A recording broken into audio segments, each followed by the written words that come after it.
As we leave the Big Apple for Saratoga, New York, and hit the links with pro golfer and sports announcer Dottie Pepper. I'm Dottie Pepper. I work for CBS Sports as their lead walking announcer for their golf coverage.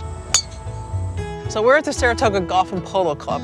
I was born in the Saratoga Hospital, which is right here at the end of the street where the golf course is, and I grew up in the little town of Wilton, just 3 miles away. I was introduced to the game of golf the summer that I went from age 7 to age 8. It was through a set of golf clubs here in town that my grandmother bought me, and I was hooked from the very beginning. By the time I had gotten to 7th grade, I was starting to be pretty good at playing golf and wanted to play on the golf team. Well, there wasn't one for girls. So I had to petition the state, had to pass a physical, jump through all sorts of hoops, and did get some support at Saratoga High from the athletic director to make this happen. So I played 1 year on JV, and then from 8th grade on, I was playing on the boys team. It went from there to getting a college scholarship at Furman, 3 times All-American there, and as soon as I finished my college career, I did turn pro, and I won 17 times on the LPGA Tour. 2 major championships in there, 92 and 99 at the Dinah. Right it was. 6 times on a Solheim Cup team, including the first in 1990 at Lake Nona. Then at 7, Dottie demonstrated just how you get to 16 under par. What magnificent putting. It's always special to be part of an inaugural anything, playing literally among legends.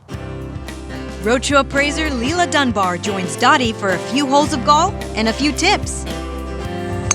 Beautiful. You follow directions well. Can you coach me every day, You're Dottie? highly coachable. And to talk about her legendary Solheim Cup trophy. The Solheim Cup is the women's version of the Ryder Cup. So it's a biennial competition at match play, United States versus Europe. To be part of the inaugural one for the women's side in 1990 it's on the list of the things that I'm really proud of. Tell us about this 1990 Solheim Cup. So this is the inaugural. There were 8 women on each team, 1 captain from Europe, 1 from the United States, and they made a Solheim Cup for this size version for each of the members of the teams, 1 for the captain, and then the Solheim Cup itself is probably almost 3 times as big, maybe 2.5 times. And when they gave these all to the players, they said, by the way, this is it. So the Waterford company broke the mold for the mini Solheim Cup, so there are 18 of them.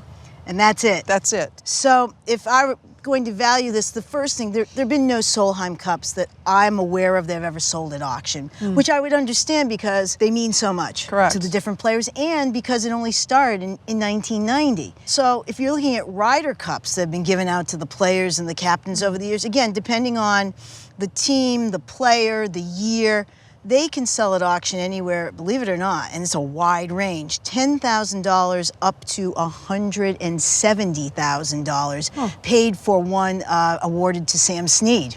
So you can see it's a huge range. So if I was going to put an insurance value on this, I'd insure it for a minimum of $35,000, a minimum of $35,000. Amazing.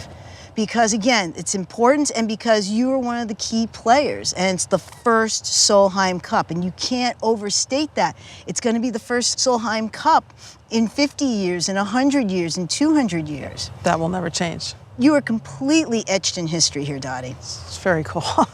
I'm kind of blown away. And I love my party gift that I get to take home with me. I'm a giver.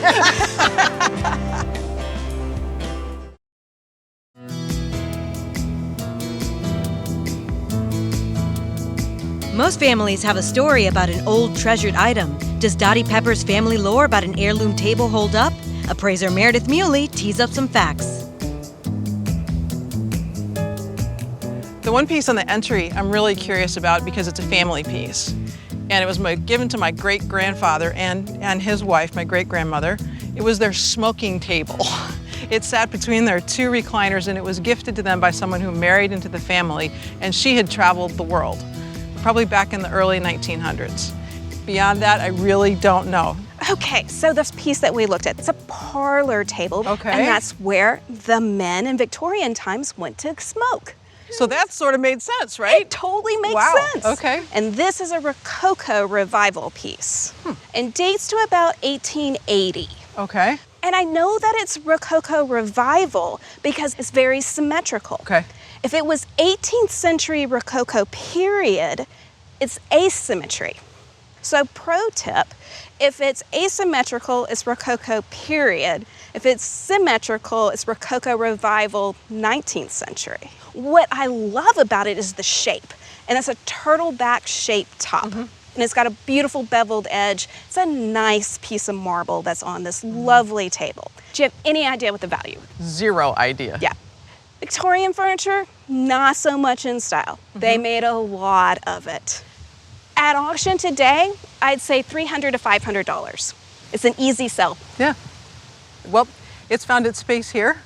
I know it meant a lot to my great-grandparents and all the way down the line, and it's just ours, and we love it.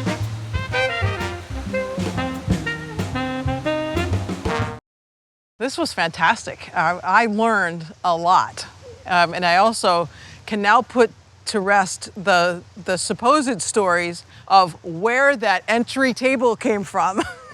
Mom's story was this way, Dad's story was that way. Now it all makes sense, and the time period totally makes sense with my family's history. And it really kind of completes the story for me.